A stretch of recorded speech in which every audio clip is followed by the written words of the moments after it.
যে গরম পড়ছে কতগুলো ডাব আনা হয়েছে, কালকে 15টা ডাব আনছে। আর এই যে 5টা খাওয়া হয়ে গেছে কালকের থেকে। আর আজকে এই যে কেটে রাখছে, আলু কেটে দিচ্ছে আইসা, তাহলে এই ডাব কাটবো কি দিয়ে, তারপরে এই ছুরি দিয়ে মুখটা কেটে দিচ্ছে।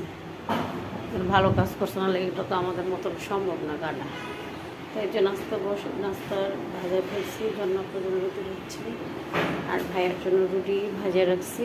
আজকে রুটি খাবে গরুর মাংসের ঝোল দিয়ে, খুব মজা লাগে। তো জন্নাপড়া সবসময় একটা রুটি খায়। তো জিজ্ঞেস করছি, বলছে কী দিয়ে খাবে, বলছি গরুর মাংস দিয়ে, তাহলে 2টা বাজেন। তাই ওনার জন্য 2টা বাজছি। যে গরম দিছে ওখানে,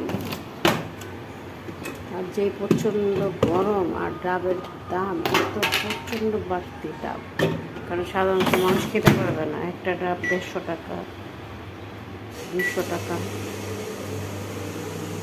প্রচুর গরম, প্রচুর গরম। এই লোকরা কীভাবে এত রোদের মধ্যে বসে কীভাবে কাজ করে, আল্লাহ দেখছেন কী যে রোদ, আর আমরা ঘরেই ঠিক থাকতে পারি না। চিন্তা করেন পুরো রোদটা তাদের শরীরের উপরে যে, আল্লাহ কত কষ্ট করে মানুষ এই কয়টা ভাতের জন্য, অনেক কষ্ট করে। প্রচণ্ড রোদ, তাপ, বসে প্রচণ্ড তাপ। করেন না, এটা আমি ছাড়ছি জন্নাপা, বন্ধ করেন না। এই যে কালকের জন্য, গতকালকের জন্য রুটি বানিয়ে রাখছি। আর এই যে এখন রুটিগুলো ফ্রোজেন করবো। এই যে এইভাবে রেখে দিই। তো কি আপনার কাপড় ধোয়া শেষ হয়েছে? নেন, নাস্তাটা খেয়ে ফেলেন। এটা ভাই, আর ওই যে আপনার এই যে তরকারি দিচ্ছি, এটা গরম হইতেছে না, কতবার দিচ্ছি। বাটি নেন, দিই তাড়াতাড়ি নাস্তা।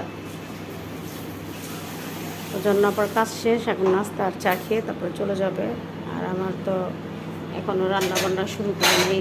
গতকালকে ডিম আনছিলাম, ফ্রিজে রাখি নেই, গুছাই নেই। একটার পর একটা থাকে, সময় কীভাবে চলে যায়, কখন কাজ করবো। চামচ নেন। এখন ওনাকে নাস্তা তরকারি দিয়ে, যাই হোক যা হয়েছে বাবা, আর বেশি হওয়ার দরকার নেই, কখন থেকে হচ্ছে না।